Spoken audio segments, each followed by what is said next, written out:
Hi, I'm Devin, and this is Artbeads Cafe. Today I'm joined by Jeff Elvin, owner of Dakota Stones, and Dakota Stones is a premium supplier of beads and cabochons in fine gemstone. And we are fortunate enough to carry the Dakota Stones line, and fortunate to also have him here to talk to us about the beading industry and give us a little bit of insight into the gemstone bead making process. And so, well, welcome to Artbeads. Thank you, and I love the way you say cabochon, so it's good. Got it right? Yes, you Excellent. do, so it's good. But thank you for having me. Yeah, I'm happy to be here. Great. So tell me, what do you got here? It's kind of a show and tell. I see some really cool things. I see a big chunk of rock there, and I see some nice finished round beads. We're kind of used to seeing this side of it.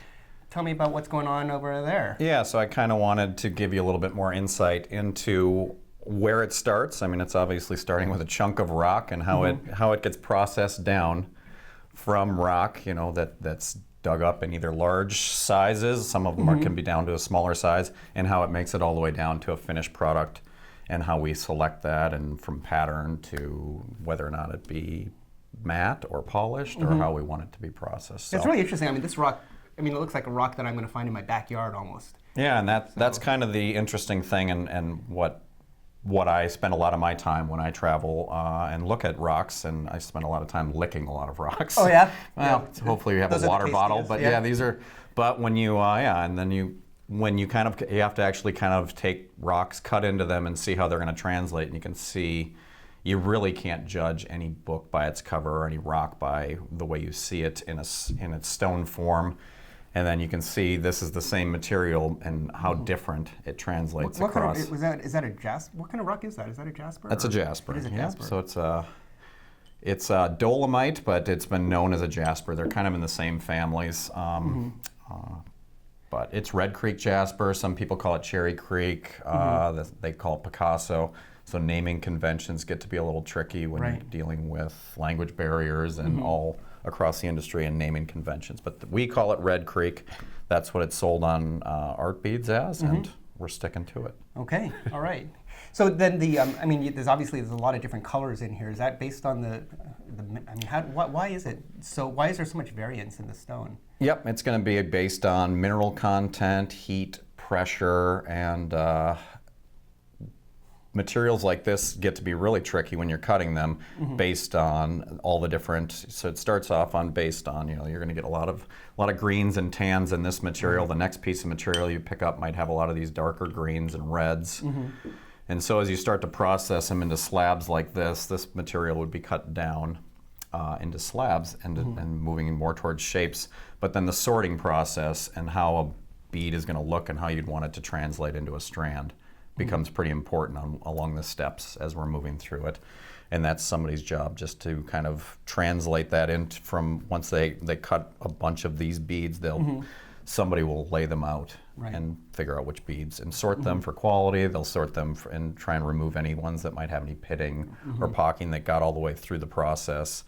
And then And you're actually directly involved in that process. I mean, I know that you're going to be going to Hong Kong, I think, next week, and you're going to be looking at various types of stones. I mean, it's not like you're sitting back in your office here in the States saying, ooh, this is good and this is bad. You're actually hands-on, your knees, picking up rocks and spitting on them and looking at the color and doing all that stuff that you need to do, right? So twice a year I'll head over and base myself out of Hong Kong, but then I'll head into China where most of the rocks are cut and kept and stored, and work with rough suppliers from all over the world who bring in large container loads. Okay. And we'll go and dig through piles of rock and try and find something new, which is getting trickier and trickier all the time. But it's bringing it back to the factory, cutting it up, trying to make a few beads out of it, see how we like it, see if it's gonna mix with this year's fashion colors. So I mean, there's a lot to consider when we're developing a new product line, other than the fact that one of the things that I find the most tricky is, you're starting off with a rock. Some of the rocks we're starting off with could be 1 or 2 tons each, but then how does it slab down? I think we have some video of a size of that's rose quartz, and I mean you can get to see the size of a rose quartz block. And as that saw is going through, you can see it takes about an hour and a half for that saw just to make one cut into it. And then, so this is a material called black gold amazonite. It's an amazonite that's mixed with tourmaline. It'll also have some pyrite in it. But even up and down the strand here, you're going to look and this, they would start and be cut down into a blank, and then you'd get it down into these smaller blanks, and then this would be hand worked into a bead and polished and drilled and then laid out. Yeah, and the manufacturing process, I mean, it's got to be very different because like these are clearly hand cut. They're all very different and unique in color and shape and depth. You've got some faceted beads, you've got some rounds. I think you brought back some video of the one of the processes where they're making round beads. And there's a fine polish. I mean, you've got the grinding process where you make these, really, really round. But then how are those actually polished to get to such a shine? It's going to depend on what it's going to go into a tumbler.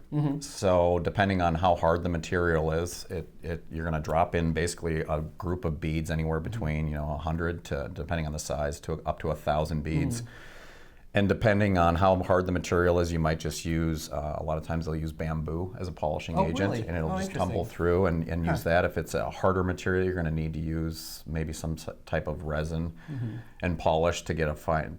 You're going to want to, basically you're etching the material and you're grinding it down and down over until it gets that smooth polish. And then conversely, we started carrying, which becomes very popular in the fashion and especially in rounds, is the matte finish process.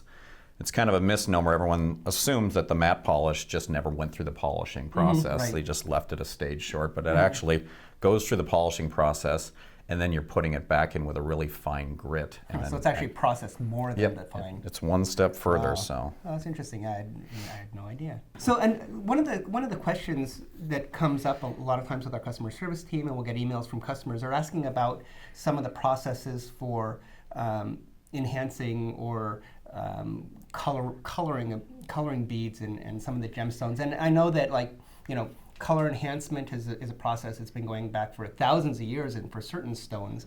And so when you get a stone and it's either color enhanced through irradiation or whatever, does it necessarily mean that bead is inferior, or in some way it's like a fake? It's not a real bead because it's been colored or dyed. Can you talk about kind of that? Sure. I think you're going to kind of run the gamut of it when you're going to irradiate a bead to change color. That's more in like the top end gemstone beads. You're going to irradiate topaz and change that. Then you can do some straight on dyeing, which we carry a lot of very popular materials that are just dyed to enhance their color or change them, that might be more fashion ready or more in trends with pinks or things. So we're bringing that out. The other enhancements you might do to a stone would be you're going to stabilize. A lot of materials require to be stabilized because otherwise they're going to dry out or become chalky. Or like turquoise. I mean, turquoise is really a good example of, there's so much variation. I think the three levels that you're going to see most commonly are going to be stabilized, which you really want your turquoise to be stabilized. So that's pretty common then? It is, and you're going to want it so it's going to be impregnated with a resin or a plastic to harden the material. Turquoise is going to keep drying out over time. It's going to become brittle. You're not going to be able to clean it. It's going to take on oils from the skin and change color, so you want that. There's Sleeping Beauty might be one of the rare exceptions where it's not a stabilized material. And that's the American turquoise. That is the American, out of Arizona. And then you get into reconstituted, and that's kind of more of the dirtier word, where you're taking pits and pieces of turquoise and putting it back together. Then you also have block material, where you're actually taking chunks of the turquoise and putting it back into groups. And so it's actually making a block material, but that's real turquoise. The reconstituted is what you're kind of trying to stay away from. So Dakota Stones, tell me a little bit about your company. I mean, why is Dakota Stones different from some of the other gemstone suppliers that you're seeing out there? We love the product that we sell from you guys. We get tons of positive reviews. It's a great quality bead. We've been doing this for a long time, and we're really happy to have those items. But if you can just elaborate on why you? Sure. It's a tricky product to manufacture. Obviously, you're working with a natural material, and it's always a moving target that you're trying to hit. But I think we've created the only product line in this development. A lot of our competitors in the industry are just buying spec cut beads and selling them, where we go in and we're actually starting from the ground up, starting with the rock, forging relationships, 10 and 12-year relationships with our cutters, and then our staff is made up of jewelry designers. And so it's talking with them. They work with the materials, they look at it, and they give us feedback on our products where the industry and trends are heading. So it's a very hands-on approach. What I like about Dakota Stones too is that you always come up with some really innovative shapes, and even like the combination of shapes. Like if you take a look at this strand, I mean, you've got the squares and the rectangles, you've got the faceted beads that are really beautifully cut. You do a great job of mixing stones that are, you know, very, very different in color and feel, but it's just beautifully matched here. One thing that does also set us apart is years ago, I look in most strands come in a 16-inch strand. Right. We selected an 8-inch strand. What that does for us is it helps us keep quality control, quality checks across a strand. It keeps a consistent strand length. And if, you know, when you're making a design, a lot of times you would like to use 2 or 3 different shapes in a design. So to buy 36 or 48 inches of beads might not be what you need for a project, and so you'd end up with a lot of extra beads or a lot of waste. So we thought that this shorter packaging just made a lot more sense to the hobbyist and even to the designer that's making samples and doing things that they're getting a lot more useful beads. Thanks for joining us here at Artbeads Cafe. It's been a real pleasure and very informative. Thanks for having me. And thank you guys for joining us. Please sign up for our newsletter, and we'll see you next time.